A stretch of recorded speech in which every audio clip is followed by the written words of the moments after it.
I go to sleep with a podcast now.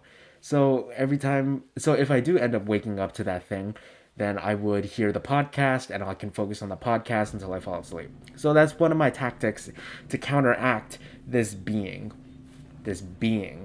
right? So when it comes to experiencing something that doesn't really make much sense, I have a wealth of knowledge and experience. It's something that I've been living with my entire life.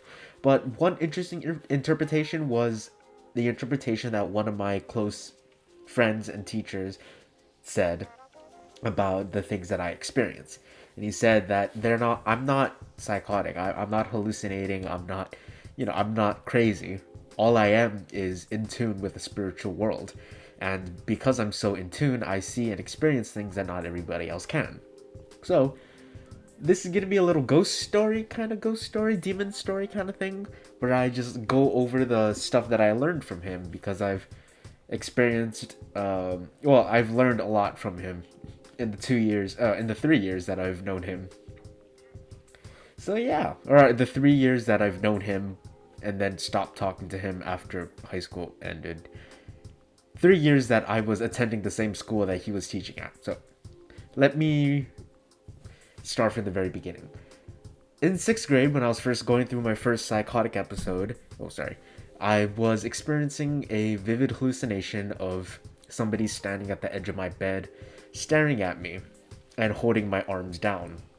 Now, it wasn't holding my arms down as if I was paralyzed, because that's one of the big differences that I think this experience is. It's not exactly being paralyzed, but it's more of like being held down. So imagine if somebody's holding your arm. You can move your fingers, you can move your elbow, but you can't move your entire arm. It's kind of like that.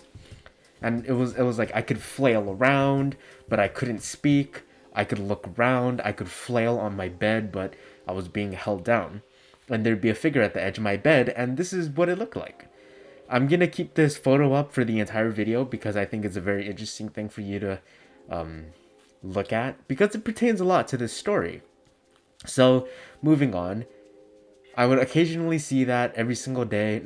Not every single day, probably every single week. I'd probably see it every single week. Every single week I saw it, it would get much easier to deal with it. At first, it was absolutely terrifying. I didn't know what the hell was going on.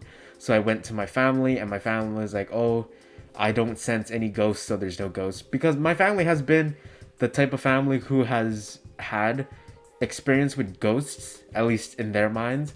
My father grew up in the Filipino plantations on Hawaii when the Big Five were a thing. So a lot of ghost stories were told about that, and in the pineapple fields, of the plantations and stuff like that. So they were very, very they're experienced in that kind of field, and so same thing with my aunts and my grandparents, and even now my dad tells me, oh, I don't sense any ghosts, so there are no ghosts. And I would talk to my teacher, and he was like, oh yeah, if your grandparents and your father were like that, then you could be even more in tune than them, and that's why you're able to perceive things better and more clear than them. More clearer. Grammar's not my strong suit. You can ask my English professor. I was about to say teacher, but anyway, I would see it a couple weeks a month. I'd say maybe 3 out of the 4 weeks I'd see it at least once, and eventually you learn to just ignore it. Eventually you get so desensitized to it that you don't exactly have the same terror that you did the first time around. Of course, it's still scary. I mean, I'm not gonna lie. When I see it, it still makes my heart race. But I'm able to think. I'm able to assess the situation and then make the proper distinction of what I should do. Most of the time, just close my eyes, go back to sleep. I go to sleep with a podcast now. So if I do end up waking up to that thing, then I would hear the podcast and I can focus on the podcast until I fall asleep. So that's one of my tactics to counteract this being, right?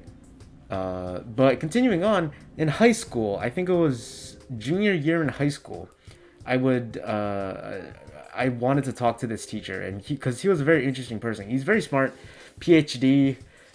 He used to make jokes about us calling him doctor, but none of us really did call him doctor because technically he was a doctor.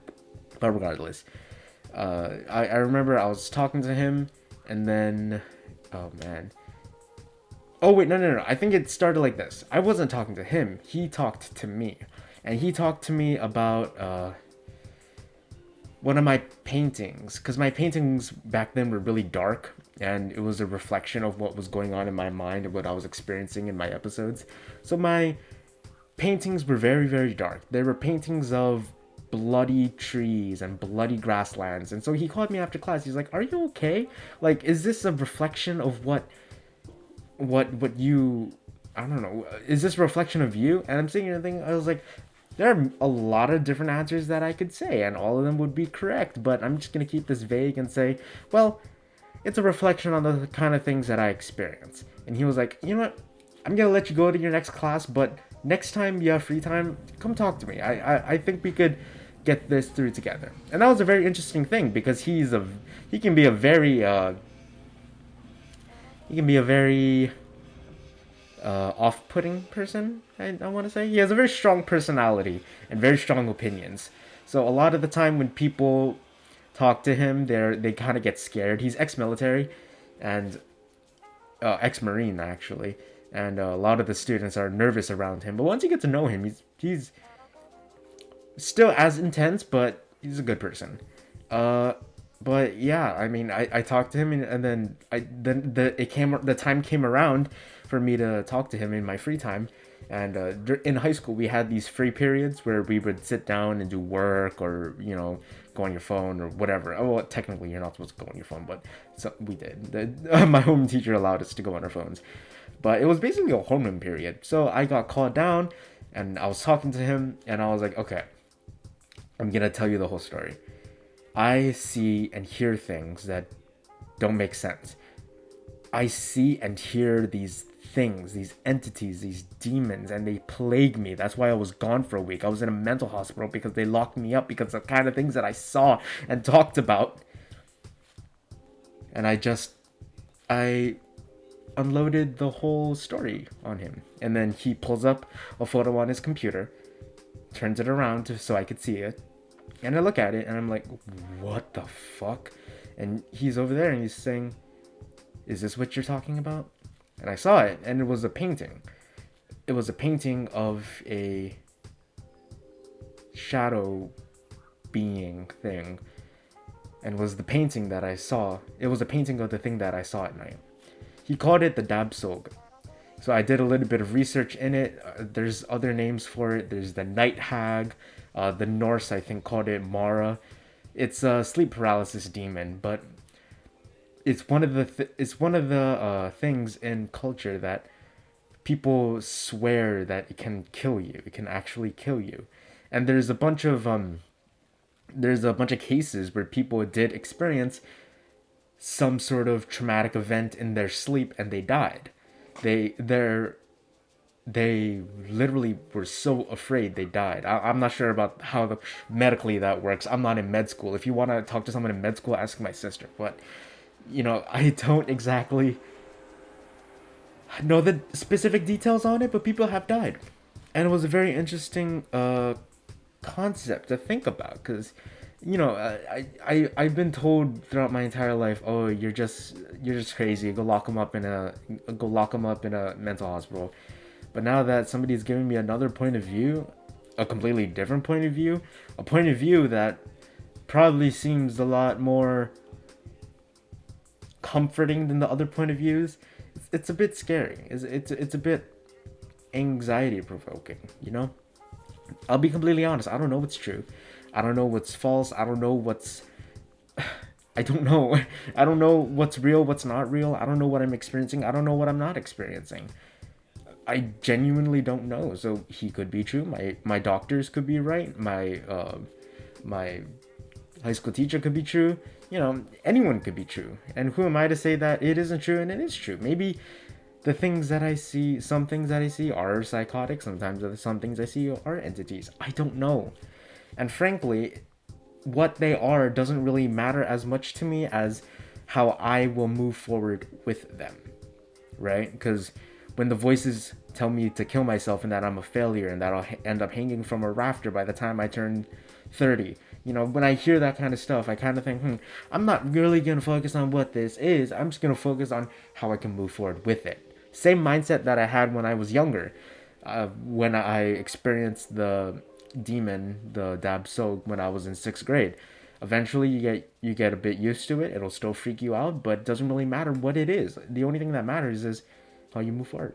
And I think that can be applied to a lot of things in life, I think no matter what you do, you can always learn to adapt and move forward.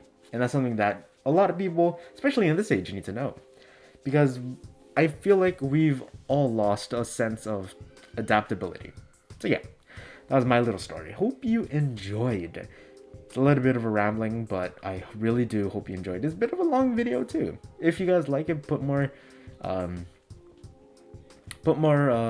suggestions in the comments below on what you want to hear. Maybe I can talk about it. Maybe bring up a certain spirit, because there are imps, grinning men, succubi, incubi, I don't know, and a bunch of other entities that I learned about, and jinns, or djinns, I'm not sure how to pronounce it.